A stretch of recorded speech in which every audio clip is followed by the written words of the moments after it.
Salut à tous, j'espère que vous allez bien, moi ça va super. Aujourd'hui, on ne va pas parler d'une seule frontière un peu spéciale, mais de plusieurs. J'ai pour cela sélectionné deux territoires enclavés en Suisse qui sont intéressants et dont je n'ai pas encore eu l'occasion de parler dans mes vidéos. Comme vous avez pu le voir dans ma dernière vidéo, la Suisse est un assemblage de territoires qui se sont alliés au fil du temps. Cependant, cet assemblage n'a pas toujours été très organisé ou logique, et aujourd'hui, il y a en Suisse quelques restes de ce passé mouvementé. Prêt à découvrir des nouveaux territoires? Allez, on y va! On commence tout d'abord avec une enclave qui se trouve au Tessin, au bord du lac de Lugano. Si vous vous êtes déjà baladé autour de ce lac, vous aurez peut-être déjà remarqué une zone remplie d'immeubles luxueux, un peu à l'écart de tout. Eh bien, ces immeubles font partie de la ville de Campione d'Italia, qui est enclavée en territoire suisse. Cette enclave existe depuis la création du canton de Lugano, qui fait aujourd'hui partie du Tessin, en 1798, car les moines de Saint-Ambroise avaient exigé de garder la souveraineté sur la ville. Malgré les demandes suisses en 1800 et 1815, et une demande de la ville en 1848, Campione d'Italia ne fut jamais rattaché à la Suisse. La commune a acquis une certaine richesse au fil du temps grâce à son casino. À la base une maison du jeu existant depuis le début du XXe siècle, le projet fut relancé par Mussolini en 1933 et est devenu un casino digne de ce nom. En 2007, le nouveau bâtiment du casino, qui était alors le plus grand d'Europe, ouvrit ses portes. Mais le projet fut miné par des coûts excessifs et par la concurrence tessinoise des casinos de Lugano et Mendrisio, ce qui causa sa faillite en 2018.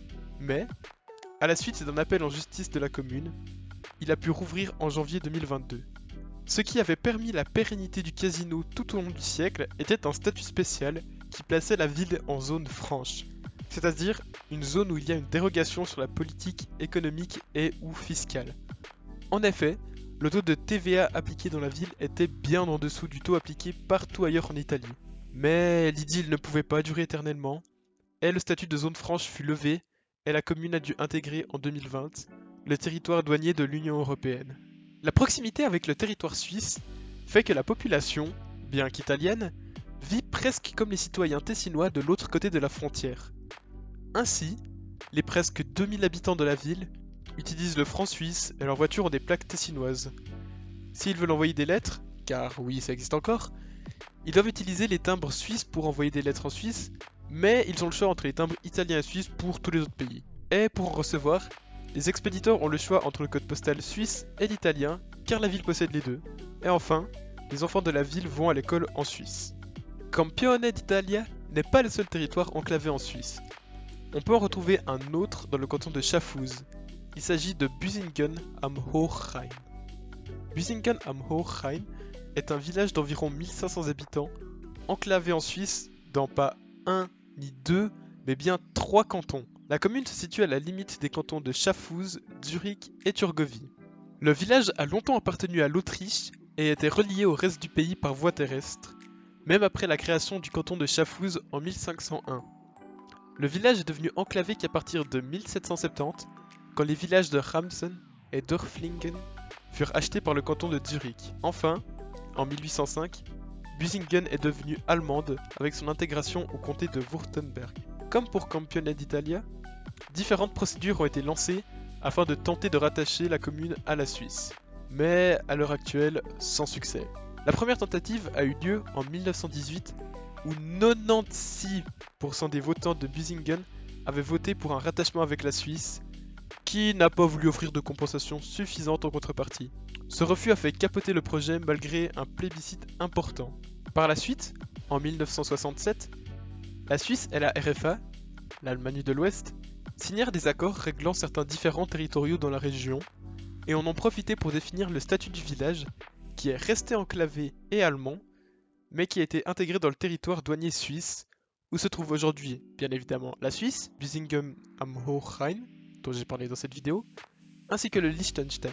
Tout comme Campione d'Italia, les habitants de Busingen ont droit à leur lot de spécialités administratives. La monnaie officielle est l'euro, comme dans le reste de l'Allemagne, mais le franc suisse est plus utilisé. Le village a aussi deux codes postaux, un suisse et un allemand. Pour le téléphone, les numéros fonctionnent avec les indicatifs suisses et allemands, et si la police est appelée, c'est les deux polices qui sont prévenues.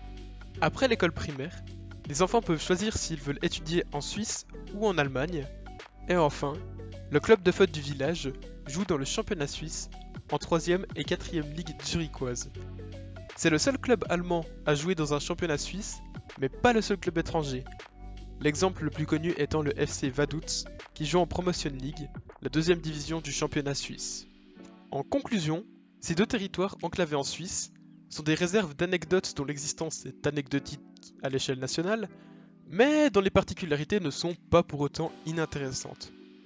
Au vu des démarches entreprises par le passé et les liens déjà très forts avec la Suisse, on peut supposer qu'ils seront rattachés au reste de la Confédération à moyen terme, mais au vu de la bonne collaboration internationale, on peut aussi supposer que rien ne changera prochainement, pour éviter des quantités colossales de paperasse et de problèmes bureaucratiques pour pas grand chose. Voilà, cette vidéo touche déjà à sa fin, j'espère qu'elle vous aura plu et que vous avez appris plein de nouvelles choses. J'ai pris beaucoup de plaisir à faire ces vidéos. Je sais pas encore si je continuerai de poster des vidéos sur cette chaîne ou si elle restera telle quelle. En tout cas, je vous souhaite une bonne journée et qui sait, peut-être à une prochaine. Allez, bye bye!